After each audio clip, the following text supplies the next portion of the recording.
Chapitre 36. Comment reconnaître que notre volonté est transfusée en Dieu?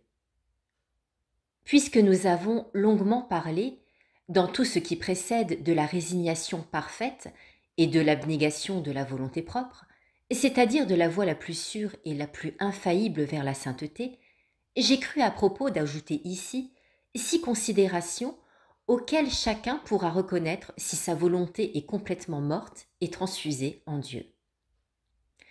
Premièrement, et d'abord, est-il bien résolu à ne jamais consentir à aucun péché, ni grand ni petit, mais à les fuir tous, à leur résister et à en détourner toujours sa volonté? Il est impossible, en effet, à celui qui vit d'après sa volonté propre, de demeurer sans péché. Deuxièmement, est-il prêt et disposé à toutes les vertus qui se rapportent à son état et que Dieu exige de lui? Nous disons disposé, car il ne peut avoir ces vertus par lui-même. Troisièmement, est-il prêt à tout supporter, à tout souffrir par amour pour Dieu, sans avoir peur ni d'aucun tourment, ni de mort? Quatrièmement, met-il franchement de côté tout ce qui pourrait être un intermédiaire entre lui et Dieu, qu'il s'agisse de biens temporels ou spirituels? C'est encore là une œuvre que Dieu lui-même doit accomplir en nous en éloignant tous les obstacles. Cinquièmement, sa volonté est-elle conforme à la volonté divine? Se propose-t-il en tout ce qui lui arrive, comme but et objet de tous ses efforts, l'honneur et la gloire de Dieu, s'attachant toujours de préférence à ce qui procurerait le mieux cette gloire?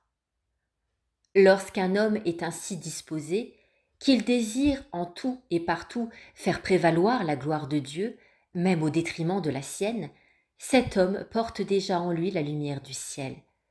Sans doute il est facile de dire « Je souhaite et je désire que l'honneur de Dieu soit procuré par moi et par toutes les créatures. » Mais prouver cela par des œuvres, par une pratique continuelle, voilà qui est très difficile. C'est le propre seulement d'un homme parfait qui est complètement mort à toute recherche personnelle, dans tous les événements qui se succèdent, heureux ou malheureux, dans la pénurie comme dans l'abondance, et qui demeure immobile, attaché invariablement à la vérité essentielle dans la vie et dans la mort. Sixièmement, tout en restant ainsi fixé à cette vérité essentielle, est-il fidèle à se recueillir et à rentrer sans cesse dans cette volonté de Dieu, cachée, céleste et inconnue, et à déposer là sa volonté à lui, à la perdre, de telle sorte qu'il n'en est plus, ni pour le bien, ni pour le mal, ni pour rien, à être enfin dépouillé de toute volonté propre?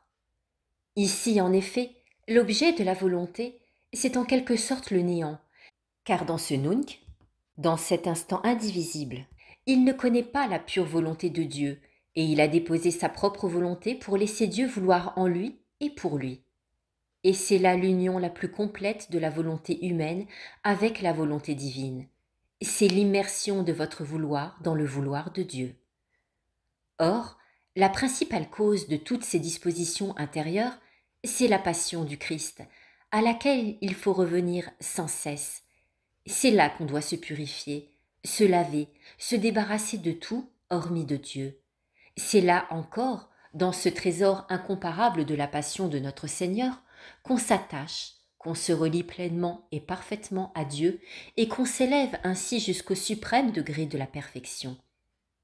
Quand on en est là, on obtient facilement tout ce qu'on demande, car on a Dieu pour faire tout ce que Dieu exige, et Dieu de son côté ne peut jamais manquer de satisfaire à tout ce qu'on lui demande.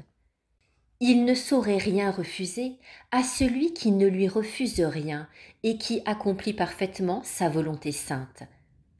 Quand le tabernacle de notre cœur est rempli de bonne volonté, la main du souverain Créateur s'ouvre toute grande pour répandre ses bienfaits.